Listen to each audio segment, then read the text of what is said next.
Jesus was a communist. I've been hearing this claim since I was young. People keep bringing it up. Jesus was the first communist, or maybe the first socialist. Today, I want to reason through this idea with you, and I want to dismantle it as thoroughly as possible. First, on a personal level, calling Jesus a communist is almost a blasphemy to me. In 2026, standing on the ruins of everything communism has done and destroyed, on the toxic legacy of lies it scattered across the world, thinking that the word communist is anything other than deeply negative is, in my view, a sign of poor judgment. But let me set that personal reaction aside. What could it even mean to say Jesus was a communist? Let's start with the most fundamental feature of communism, the abolition of private property. Communism, at its core, seeks to eliminate or severely restrict private ownership. Everything revolves around this. But where exactly does Jesus do anything like this? Nowhere in the texts. Not a single passage points in that direction. In fact, we know that Jesus spent 30 years of his life in obscurity. We don't know the details of those years, but we do know how society worked at the time. He was the son of Joseph, a carpenter. And what did it mean to be a carpenter in that historical period? Today, when you think of a carpenter, you imagine a craftsman who fixes things. But given the socioeconomic conditions of that era, a carpenter was essentially a small business owner, a skilled artisan running his own trade. So Jesus was not the son of a worker or a poor man. He was the son of a small entrepreneur of his time. That already gives us a very different picture from the one people try to project onto him. And in his words, nothing. Not a single indication of any action resembling the communist project, the transformation of private property, collective ownership, redistribution by force. Nothing. In fact, in the few relevant episodes we have, take Zacchaeus, who offers to return half of his possessions. Jesus does not tell him to give everything back. Half is enough. That alone makes the communist reading completely implausible. But there is something even more fundamental. Communism is confined to a socio-political and material dimension. It is a worldview that stops at what is material, social, and political. When Jesus had the opportunity, or rather when others wanted him, to become a political leader, a messiah in the sense that certain strands of Judaism expected, an armed liberator, Jesus was absolutely clear. His kingdom is not of this world. The dimensions in which communism operates and the dimensions in which Jesus operates are parallel. They may occasionally brush against each other, but they are fundamentally distinct. On one side, the material, the social, the political. On the other, the entirely spiritual, the mystical. These things have nothing to do with each other. In fact, the teaching of Jesus is the exact negation of the idea that everything can be reduced to a kingdom of this world. And the entire theoretical foundation of communism rests on dialectical materialism, the belief that everything is matter, that only the material exists. But this is the denial of Christ himself, of his reality, his life, his teaching. If we must define communism precisely, it is anti-Christian at the deepest possible level. So where does the confusion come from? In various passages of the Gospels, Jesus shows a clear preference for the poor, the small, the last, the discarded. And that is indeed what every Christian should try to live out. Precisely because they do not see the world only through a social, political, or material lens. They understand that there is a value in every person, even in the wounded, even in the rejected, even in the last. And they understand this because they look at the dimension of the soul. If we only look at the material dimension, the richer person is worth more, and the poorer person is worth less.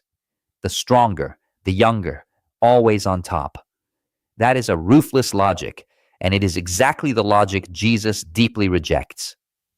Christians are not supposed to evaluate other people according to the criteria of the world. You are in the world, but you are not of the world. Meanwhile, The entire doctrine of socialism and communism is built on the denial of any other dimension beyond the material. So what are we actually talking about? We are talking about a logic that is profoundly anti-Christian. There is also a deeper anthropological dimension worth exploring. If we hold a vision of the human being as rooted in the image and likeness of God, which is the Christian vision, and I will keep saying it even if it sounds repetitive, then obviously, if you deny the existence of God, you cannot imagine that man was made in his image and likeness. The contradiction between Jesus, his teaching, and communism runs to the very foundations of what it means to be human.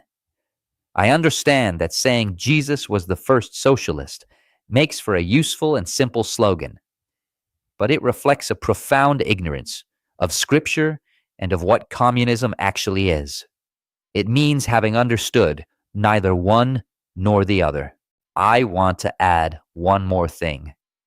There is another word that stands at the center of all this: freedom. Christianity affirms a vision of the human being as free. Free because only through freedom can a person be saved. Only a free choice can bring salvation.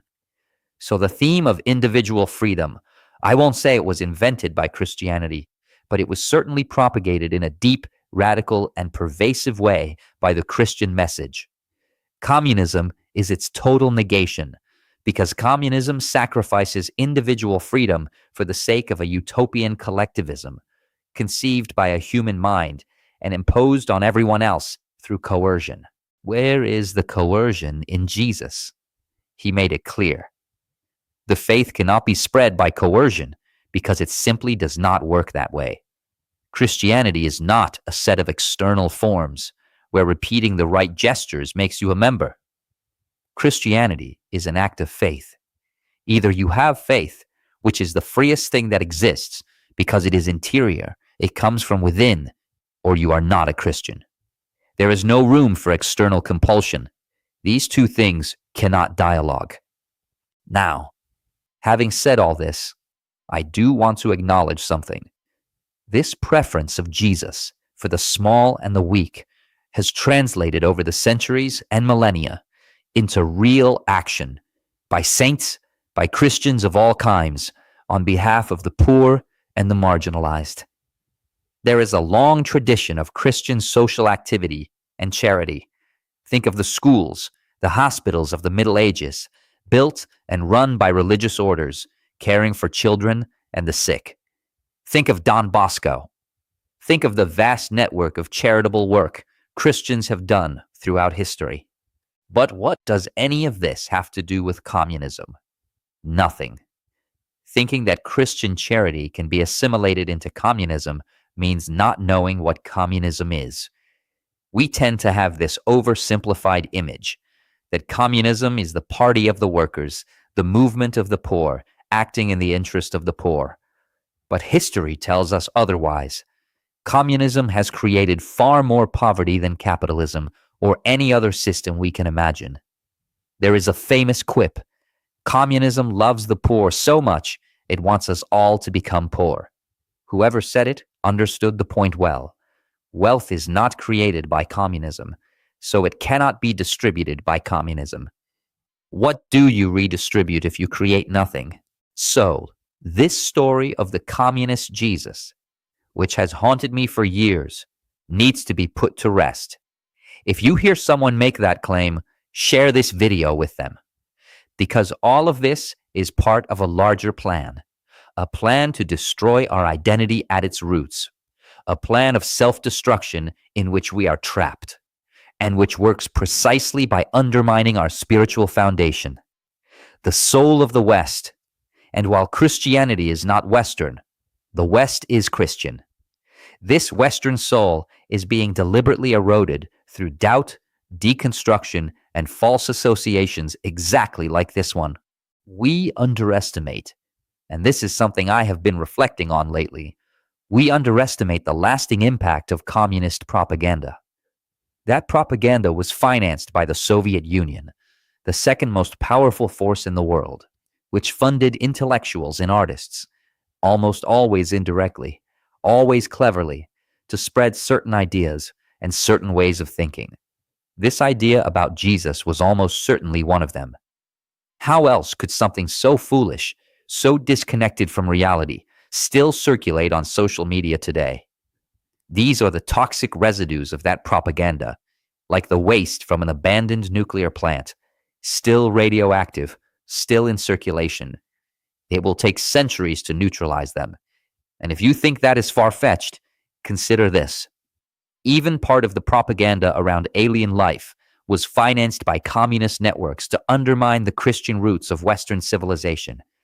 But that is a story for another time. For now, I simply wanted to offer these thoughts on the idea of the communist Jesus, a phrase that feels almost like a blasphemy every time I say it. Let me know what you think. Subscribe to the channel if you find value in this content. Activate the notifications, and may God bless us all, including those who still believe Jesus was a communist.